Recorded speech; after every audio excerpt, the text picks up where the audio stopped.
Hello and welcome you all. We are going to start our next lecture video of chapter 2nd, solution and colligative properties. In the last lecture video we have discussed about Raoult's law, and in this video we are going to discuss our next topic, that is ideal and non-ideal solution of chapter 2nd. So this is a series of chapter 2nd. Let's begin. This is Rehan Ali Khan. So what are ideal and non-ideal solutions? So we have discussed in the last chapter video about Raoult's law. Raoult's law is all about solubility of liquids in liquids, right? So we are going to discuss about the solutions, that is ideal solutions. So what are ideal solutions? So simply one definition, you have to say that the solution which obey Raoult's law over the entire range of concentration are known as ideal solutions, right इसका मतलब क्या हुआ? इसका मतलब ये हुआ कि जो राउल्ट लॉ को फॉलो करे. राउल्ट क्या कहता है? Simply the partial pressure is directly proportional to the mole fraction. जैसे जैसे मोल फ्रैक्शन बढ़ेगा पार्शियल प्रेशर बढ़ेगा. जो सोल्यूशन इस कंडीशंस को मानेंगे, ठीक है, जो राउल्ट लॉ को मानेंगे, वही आपके क्या कहलाएंगे? Ideal solutions. अब नॉन आइडियल क्या हो जाएगा? नॉन आइडियल सिंपली जो राउल्ट लॉ को फॉलो नहीं करेगा over the entire range of concentration are known as ideal solution, right. जो फॉलो करेगा वो आइडियल, जो नॉन फॉलो करेगा वो non ideal solution. Second point हमारा आता है कि delta H. What is delta H? Delta H mix is the heat of enthalpy, right, and delta we is volume of mixture. Suppose अब इसको समझ लेते हैं, हीट ऑफ इंथैल्पी और डेल्टा वी मिक्स है क्या. Let's discuss one by one. What is delta H? जो delta H है आपका, इसको देखते हैं. जैसे आपने कोई भी रिएक्शन, दो सॉल्यूशन, एक वाटर था, राइट. वाटर में आपने ऐड किया अल्कोहल, ठीक है. अगर वाटर में आप अल्कोहल ऐड करते हो, राइट, तो इसमें जो डेल्टा एक्स, जो हीट एनर्जी होगी, वो क्या होना चाहिए? ज़ीरो होना चाहिए. कोई भी हीट एनर्जी नहीं निकलना चाहिए. इसका सीधा सा मतलब है कि जो रिएक्शंस हो वो तो ना तो एक्सोथर्मिक हो ना तो एंडोथर्मिक हो, ओवरऑल वो क्या हो जाए? आपकी डेल्टा एच ज़ीरो हो जाए. जैसे आपको याद होगा क्लास 10 में आपने पढ़ा होगा न्यूट्रलाइजेशन रिएक्शन, या क्लास 11 में आपने कुछ रिएक्शंस पढ़े होंगे. कुछ एक्सोथर्मिक होते हैं, कुछ एंडोथर्मिक होते हैं, ठीक है, और कुछ हो जाते हैं न्यूट्रल. कुछ ऐसे रिएक्शंस होते हैं जिसमें हीट ना तो इवॉल्व होती है ना तो एब्जॉर्ब होती है. यानी कि जो डेल्टा एच मिक्स होगा ओवरऑल वो क्या होगा? आपका ज़ीरो होगा. सेकेंड कंडीशन ये बोलता है delta V mix is zero. Delta V mix का मतलब है कि सपोज आपने 50 ml आपने लिया सॉल्वेंट ए, और फिर इसमें ऐड किया आपने 25 ml सॉलिड बी, तो आपका एक सॉल्यूशन बन गया. अब जो ओवरऑल जो वॉल्यूम होगा वो कितना हो जाएगा? 75 ml होगा, राइट. तो यहाँ पे जो डेल्टा वी मिक्स है वो कितना होगा? ज़ीरो होना चाहिए. इसका क्या मतलब? इसका मतलब ये है कि जब हम मिक्सिंग करेंगे तो मिक्सिंग में ऐसा नहीं होगा कि जो हमारा 75 ml है तो 75 यानी कि हमारा 50 सॉल्वेंट था प्लस 25 सॉल्यूट था, तो वो मिला के 75 हो गया. अगर ये 75 ना हो के 74.9 हो जाए या 75.1 हो जाए, या इससे यानी कि वैल्यू क्या हो? डिक्रीज़ कर जाए, वैल्यू इंक्रीज़ कर जाए या डिक्रीज़ कर जाए 75 से, तो उस केस में हमारा डेल्टा वी मिक्स क्या होगा? ज़ीरो नहीं होगा, वो नॉट इक्वल टू ज़ीरो हो जाएगा, ठीक है. तो वो फिर हमारा नॉन आइडियल सोल्यूशन नहीं रहेगा. तो हीट ऑफ इंथैल्पी क्या है कि ओवरऑल रिएक्शन में ना तो कोई हीट एनर्जी इवॉल्व हो ना तो कोई एनर्जी एब्जॉर्ब हो. डेल्टा वी मिक्स क्या है कि जो भी हमने सोल्यूशन लिया है 50/75, तो एग्जैक्टली वो 75 भी होना चाहिए. 75 से ना तो वो कम हो ना तो ज़्यादा हो, राइट. तो delta H mix is equal to zero, delta V mix is equal to zero. Next इसमें आती है जब हम एडिशन करते हैं अपने सॉल्वेंट और सॉल्यूट को. सपोज हमने, हमारा सॉल्वेंट है ए और हमारा सॉल्यूट है बी, ठीक है. तो जो ए बी बी की आपस में कुछ इंट्रैक्शंस होगी, ठीक है. जैसे वाटर की बात करें तो उसमें हाइड्रोजन बॉन्डिंग है, अल्कोहल की बात करें तो उसमें हाइड्रोजन बॉन्डिंग है, कुछ ना कुछ उनमें आपस का इंट्रैक्शन होता है. तो ए सॉल्वेंट ए में क्या ए बॉन्ड टाइप बॉन्डिंग होगी और बी में बी टाइप बॉन्डिंग. जब इसको हम मिक्स करेंगे, ठीक है, जब इसको मिक्स करेंगे तो हमारा ए बी बनेगा, राइट. तो ए बी बना. अब हमारा न्यू बॉन्ड का फॉर्मेशन हुआ ए बी. तो जो ए बी होगा, द ए बी, तो इसका जो इंटरमोलिकुलर फोर्स ऑफ अट्रैक्शन होगा इन दोनों के बीच में वो नियरली इक्वल होगा ए के और नियरली इक्वल होगा बी के। ठीक है, एक बार देख लेते हैं फिर से कि हम जब ए को बी के साथ मिक्स करेंगे तो हमारे अभी ए का इंटरमोलिकुलर फोर्स ऑफ अट्रैक्शन होगा मॉलिक्यूल ए में, बी के बीच में इंटरमोलिकुलर फोर्स ऑफ अट्रैक्शन होगा। अब जब ये नया मॉलिक्यूल बनाएगा तो क्या बनाएगा, ए बी। तो अब ये नया बॉन्ड बना तो नया एनर्जी बना, नया फोर्स ऑफ अट्रैक्शन जनरेट हुआ, दैट इज़ ए बी के बीच में। अब जो इनके इंटरमोलिकुलर फोर्स ऑफ अट्रैक्शन को अगर हम कंपेयर करें, ठीक है, तो हम क्या देखते हैं कि जो ए का इंटरमोलिकुलर फोर्स ऑफ अट्रैक्शन है वो नियरली इक्वल हो जाता है आपके ए और बी का जो इंटरमोलिकुलर फोर्स ऑफ अट्रैक्शन है वो नियरली इक्वल टू होता है किसके, न्यू बॉन्ड जो बना है ए बी के, राइट। तो जो ए बी का इंटरमोलिकुलर फोर्स ऑफ अट्रैक्शन होगा वो बराबर होगा किसका, ए के बी और बी के बी, नियरली इक्वल होगा, ना इससे कम ना इससे ज़्यादा, लगभग बराबर होगा। तो हमारे पास 4 पॉइंट है डिस्कस करने के लिए कि आइडियल सॉल्यूशन को, if you want to define ideal solutions तो there are only 4 points. First point, it follows Raoult's law over entire range of concentration, delta H mix and delta V mix क्या होंगे आपके, 0 होंगे। Second and third point, fifth point होगा interactions वाला कि ए और B की जो इंट्रैक्शंस होगी, जो नया ए बी बनेगा वो नियरली क्या होंगे, इक्वल होंगे। अब लास्ट इसका एक बच जाता है कि इसे एग्जांपल, तो एग्जांपल के तौर में आप देख लो बेंजीन और टॉलिन, ठीक है, और नॉर्मल हेक्सेन और normal heptane, bromoethane and chloroethane, और benzene and toluene are the examples of ideal solutions. Next हमारा था नॉन आइडियल सॉल्यूशंस। तो सबसे पहला पॉइंट तो यही हो जाता है कि जो राउट्स लॉ को क्या करे, फॉलो ना करे over entire range of concentration, ठीक है, वो आपका क्या है, non ideal solution. Second point क्या बन जाएगा कि delta H mix is not equal to 0। इसका क्या मतलब है, या तो रिएक्शन क्या हो जाएगा, एक्सोथर्मिक हो जाएगा, एक्सोथर्मिक हो गया तो हीट निकल गई, या एंडोथर्मिक हो जाएगा, एंडोथर्मिक हो गया तो हीट ऑब्जर्व हो गई, ठीक है।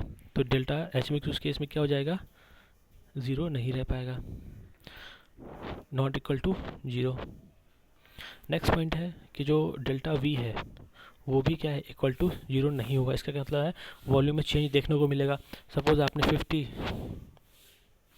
50 प्लस 25 अगर ऐड करते हो तो आपको वो क्या है, 75 के इक्वलेंट नहीं दिखेगा, 75 से या तो कम होगा या 75 से ज़्यादा दिखेगा।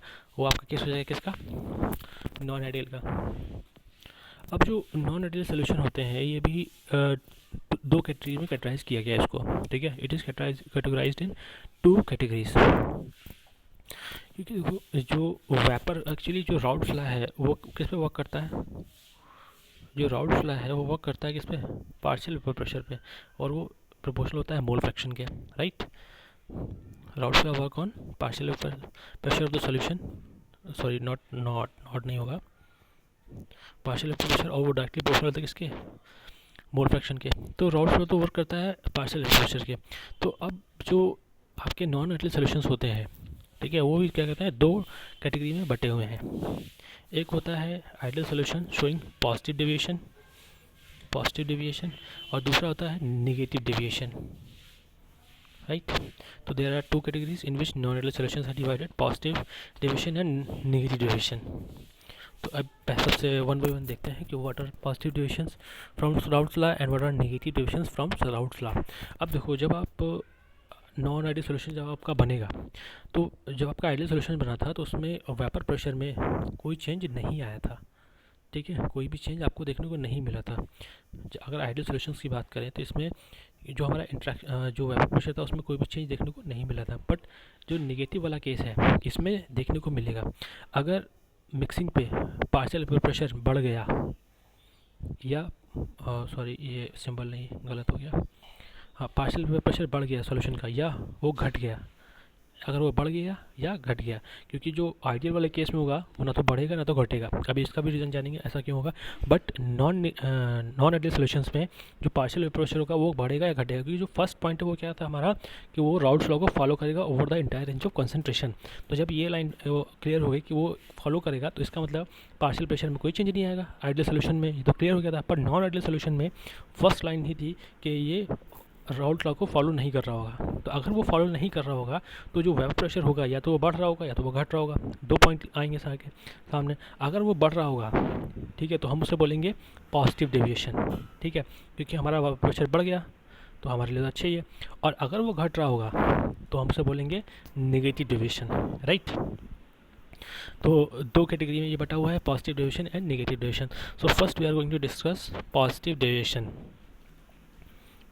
First we are going to discuss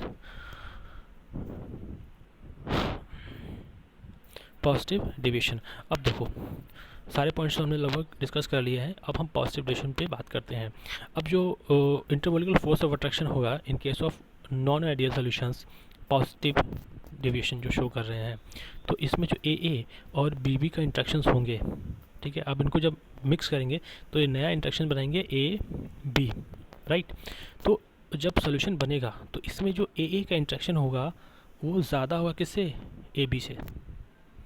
जो नया इंट्रैक्शन बनेगा वो किससे ज़्यादा होगा, ए बी से, ये याद रखना, ठीक है। अब क्योंकि देखो ए हमारा अगर सॉल्वेंट था और उसमें बी हमने सॉल्यूट मिलाया तो इनको मिक्स होना चाहिए था, ए बी बनाना चाहिए था, और जो नया बनता उसका स्ट्रॉन्ग बनता, लेकिन ऐसा हुआ नहीं। हुआ क्या है कि जो ए का इंटरमोलिकुलर फोर्स ऑफ अट्रैक्शन है वो अभी भी बहुत ज़्यादा है ए बी से। इसका क्या मतलब है, इसका सीधा से यही मतलब निकलता है कि जो सोल्यूशन है उसमें क्या है, अच्छे से इंटरमिक्सिंग या उसमें से अच्छे से रिएक्शंस नहीं हुआ है। इसका एग्जांपल देख लेते हैं, जैसे एग्जांपल्स को समझ लेते हैं। जैसे अगर आप if you are going to mix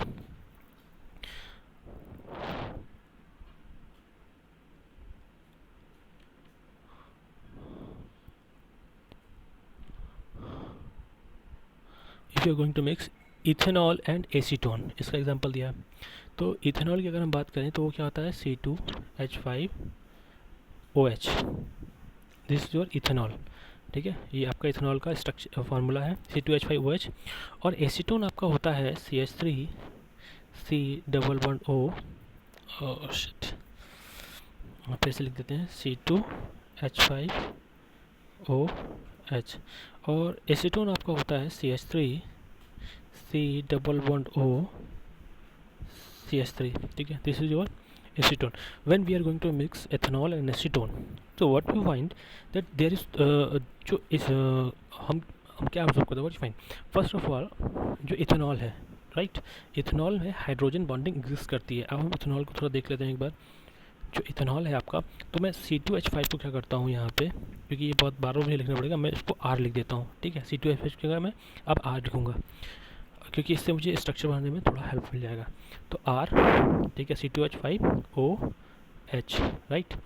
इसी तरह अब ये ऑक्सीजन है, ये हाइड्रोजन है। अब याद करो केस वाटर का, वाटर में क्या होता है, HOH होता है, राइट। यहाँ पर भी H होता है और यहाँ पर भी H होता है, उसमें हाइड्रोजन बॉन्डिंग एग्जिस्ट करती है। Water is liquid because of hydrogen bonding. Similarly ethanol is liquid because of hydrogen bonding. अब यहाँ पर देखो सिमिलर स्ट्रक्चर्स है, तो यहाँ पर भी हाइड्रोजन बॉन्डिंग एग्जिस्ट करती है। तो जो हमारे हाइड्रोजन की बॉन्डिंग होगी कुछ इस तरीके से HOR, राइट, एग्जिस्ट किया ना। इसी तरह इधर हो जाएगी हाइड्रोजन बॉन्डिंग। तो इससे क्या होगा कि जो इथेनॉल है उसमें क्या एग्जिस्ट कर रहा है, hydrogen bonding. In ethanol there is hydrogen bonding.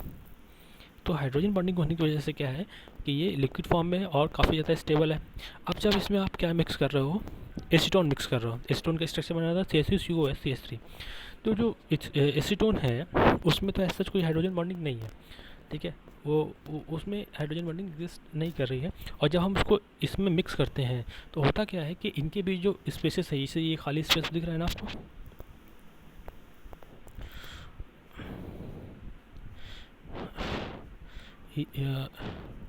ये जो स्पेसेस रह जाएगा, ये वाला स्पेस, इसमें ये जाके एसीटोन आपका इस स्पेस को, खाली स्पेस में जाके एक्यूपाई कर लेगा। तो जब ये खाली स्पेस में गया तो कंसिडरेबल थोड़ा बहुत तो हाइड्रोजन बॉन्ड टूटेगा, बट ओवरऑल जो हाइड्रोजन बॉन्डिंग होगी एसीटोन की वो ब्रेक नहीं होती है, जिसकी वजह से जो एसीटोन होगा यानी कि ए का इंट्रैक्शन होगा वो अभी भी क्या है, इतना ज़्यादा स्ट्रॉन्ग होगा कि जो नया बॉन्ड बन रहा होगा ना ए बी, उसको क्या करेगा, सुपर सीड करेगा, राइट, उसको सुपर सीड करेगा। जिसकी वजह से क्या होगा, अब देखो, अब जो ए है वो ऐसा एग्जिस्ट कर रहा है, उसकी बॉन्डिंग स्ट्रॉन्ग है, क्योंकि इथेनॉल में क्या है, जो स्पेस बच जाएगा, जो स्पेस बच जाएगा उसमें जाके एसीटोन अपना एक्यूपाई करेगा, राइट। जैसे आप क्लास में आते हो जहाँ अगर आप क्लास में लेट आए हो तो आपकी जो फेवरेट सीट पर अगर कोई बैठ चुका है, ठीक है, अगर उसको पहले किसी ने प्री ऑक्यूपाई कर लिया और टीचर क्लास में पढ़ा रहा है, तो आप क्या करोगे, जो सीट आपको वैकेंट दिखेगी उस सीट को आप जाके ऑक्यूपाई कर लोगे, राइट। तो उसी तरह यहाँ पर भी केस हो रहा है कि इथेनॉल में हाइड्रोजन बॉन्डिंग बहुत ज़्यादा स्ट्रॉन्ग बॉन्डिंग है, और एसीटोन हाइड्रोजन बॉन्डिंग बना नहीं पाता, जिसकी वजह से वो क्या होता है, खाली सॉकेट में जाके बैठता है, तो कुछ हद तक वो तोड़ता है बॉन्ड को, बट प्रॉपरली वेल मिक्सड नहीं हो पाता है। तो होता क्या है कि जो इंटरमोलिकुलर फोर्स ऑफ अट्रैक्शन है ए का, वो बहुत ज़्यादा स्ट्रॉन्ग होगा ए बी से। अब जब इंटरमोलिकुलर फोर्स ऑफ अट्रैक्शन ए का स्ट्रॉन्ग है ए बी से, ठीक है, और बी भी एज सच ही है, ठीक है, क्योंकि इसमें वेल मिक्सिंग तो हुई नहीं है। तो अब जब इसमें पूरी तरीके से वेल मिक्सिंग नहीं होगी, तो एक हमारा होगा रिएक्टेंट साइड, एक होगा हमारा प्रोडक्ट साइड। तो ए टू प्लस B2 ही मिलके आपका AB बनाएगा, और AB की क्योंकि हाइड्रोजन बॉन्डिंग स्ट्रॉन्ग नहीं है, ठीक है, क्योंकि इन दोनों की इंटरमोलिकुलर फोर्स ऑफ अट्रैक्शन ज़्यादा स्ट्रॉन्ग है, इसमें ये जाके रिएक्शन कर ही नहीं पा रहा, घुल ही नहीं पा रहा। तो अगर हम इसको कंपेयर करें, if we are going to compare this, तो what we find on the reactant side, we are going to find two molecules, that is one molecule of ethanol and another molecule of acetone. So there are two molecules on the reactant sides which are not reacted well. On the product sides what we find only one molecule, सिर्फ हम एक ही molecule पाते हैं, और वो भी क्या है, प्रॉपरली बना ही नहीं है, ठीक है, वेल मिक्सड हुआ ही नहीं है, तो बना ही नहीं। तो अब देखो, अब आपके सोल्यूशन में क्या है, जब आपने इथेनॉल में, ठीक है, इथेनॉल में C2H5OH में जब आप एसीटोन मिक्स करोगे, ठीक है, तो यहाँ पे इथेनॉल प्लस एसीटोन अलग अलग दिखेगा, ठीक है, उसने तो खाली जगह इस पर ऑक्यूपाई की है, AB तो बहुत कम बना ही नहीं है। तो जब आप इसको हीट करोगे, ठीक है, हीट मत करो, ऐसा छोड़ दो, तो जो इसका वेपर बनेगा, ठीक है, अब इसका जो इसके अगर हम सिंपली वेपर की बात करें, यानी कि इथेनॉल और एसीटोन के वेपर की बात करें, वेपर प्रेशर की बात करें, तो देखो यहाँ पर क्या है, AB तो कम है, सबसे ज़्यादा क्या है, AA और BB है, ठीक है, यानी कि A2 B2 ज़्यादा है, तो वेपराइज होंगे, राइट। ये दोनों ही क्या है, वोलेटाइल लिक्विड है, दोनों ही आपके वेपराइज होंगे। जब ये वेपराइज होंगे तो वेपर फॉर्म में आएंगे, ठीक है, तो मैक्सिमम मॉलिक्यूल किसके आएंगे, A के आएंगे और B के आएंगे, यानी कि दो रिएक्टेंट के मॉलिक्यूल आएंगे, और प्रोडक्ट तो हमारा बहुत ही कम बना है। तो हमारा जो वेपर प्रेशर होगा वो क्या होगा, वो इंक्रीज़ कर जाएगा, क्योंकि नंबर ऑफ मॉलिक्यूल्स क्या है, अभी ज़्यादा आ रहे हैं, क्योंकि वो रिएक्ट तो हुए नहीं है, वो तो बस खाली जगह पर जाकर बैठा है, अभी भी इथेनॉल पूरा ऐसा बचा हुआ। तो नंबर ऑफ मॉलिक्यूल्स जो वेपर फॉर्म में आएंगे वो बहुत ज़्यादा आएंगे। जब वो ज़्यादा आएंगे तो नॉर्मली जो इथेनॉल का, अगर हम प्योर इथेनॉल का कंपेयर करेंगे, if we going to pure ethanol का जो प्रेशर होगा, उससे जो इसका सोल्यूशन फॉर्म में होगा वो प्रेशर ज़्यादा होगा एसीटोन की वजह से। एसीटोन ने क्या करेगा, रिएक्ट तो किया नहीं, लेकिन उसका भी मॉलिक्यूलर वेपर फॉर्म में है, उसने प्रेशर को बढ़ा दिया। तो यहाँ पर हमने क्या देखा कि पॉजिटिव डिविजन हमें मिला, यानी कि पॉजिटिव डिविजन मतलब क्या, कि वेपर प्रेशर हमारा बढ़ गया। क्यों बढ़ गया, क्योंकि इंटरमोलिकुलर फोर्स ऑफ अट्रैक्शन जो AB का था वो वीक था किससे, A2 और B2 से, ठीक है। अब सेकंड केस आता है हमारा negative division from Raoult's law. Second case हमारा negative division from Raoult's law. अच्छा, हाँ, राउल्ट्स लॉ। तो नेगेटिव डिविजन में क्या मिलेगा, अब आपको बहुत तक आइडिया हो चुका होगा, now you have idea what we are going to discuss here. क्योंकि देखो यहाँ पर अभी हमने क्या बताया कि AA और BB को जब मिला रहे थे तो हमारा क्या हो रहा था, वेल मिक्सिंग नहीं हो पा रही थी, जिसकी वजह से हमारा जो AB था वो कम बन रहा था। जब AB हमारा कम बन रहा था,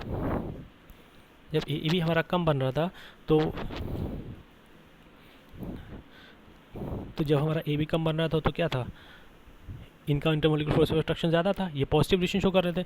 अब नेगेटिव में क्या होगा, जस्ट साइन रिवर्स कर जाएगा। अब हमारा जो इंटरमोलिकुलर फोर्स ऑफ अट्रैक्शन होगा AB का, वो ज़्यादा होगा किससे, AA और BB से। इसका क्या मतलब हुआ कि अब हम अगर A को B में मिक्स करेंगे, A को B के साथ, तो हमें AB ज़्यादा मिलेगा। अगर हमें AB ज़्यादा मिलेगा, इसका मतलब क्या है, ये क्या होंगे, ये वेल रिएक्ट हो जाएंगे, रिएक्ट होके ये कम हो जाएंगे या बहुत मिनिमम हो जाएंगे, और ये क्या होगा, ज़्यादा हो जाएगा, ठीक है। जब ऐसा होगा कि हमारा AB बढ़ गया, क्योंकि इसका इंटरमोलिकुलर फोर्स ऑफ अट्रैक्शन ज़्यादा है, तो AB क्या होगा, ज़्यादा बनेगा। इसका मतलब क्या है, ये बहुत अच्छे से रिएक्ट करेंगे, ठीक है, इनकी अच्छे से मिक्सिंग होगी, अच्छे से रिएक्शन होगा, और ये AB को बनाएंगे। तो अब प्रोडक्ट साइड में क्या होगा कि ये कम हो जाएंगे, ठीक है, या ख़त्म हो जाएंगे, और ये बढ़ जाएगा। यानी कि अभी रिएक्टेंट साइड में क्या है, 2 है, सॉरी मैंने इसको प्रोडक्ट बोले, ये रिएक्टेंट साइड है। तो रिएक्टेंट साइड में आपको नंबर ऑफ मॉलिक्यूल 2 मिल रहा है, जो कि क्या है, वेल मिक्सड होके एक सिंगल प्रोडक्ट बना दिया उन्होंने, यानी कि ये तो क्या हो गया आपका 0 0 हो गया। अब ये बचा सिंगल, तो यहाँ पे तो कुछ नहीं, यहाँ पे बचा ना। तो अब वेपर प्रेशर अगर हम कंसिडर करेंगे इस केस में, तो क्योंकि इसकी अच्छे से वेल मिक्सिंग हो चुकी है, अब हमारा जो प्रोडक्ट है वो सिंगल है, तो जो वेपर फॉर्म में आएगा वो क्या आएगा, सिर्फ और सिर्फ ए बी आएगा। अब ए बी भी तो बचे ही नहीं, वो तो रिएक्ट कर गया, तो दो की जगह अब एक है, जब दो की जगह एक है तो वेपर प्रेशर क्या होगा, पार्शियल वेपर प्रेशर कम हो जाएगा। तो ये हो गया आपका नेगेटिव इक्वेशन केस। और ऐसा होता क्यों है उसको डिस्कस कर लेते हैं, why here they are well mixed and vapour pressure is decrease. अब फिर से यहाँ पर देखो स्ट्रक्चर बना है किसका, एक तरफ तो एसीटोन है, ठीक है, CH3 C++CH3, और दूसरी तरफ आपका क्लोरोफॉर्म है, ये आपका क्या है, क्लोरोफॉर्म है, CHCl3, this is your chloroform. तो जब हम एसीटोन और क्लोरोफॉर्म को मिक्स करते हैं तो एसीटोन का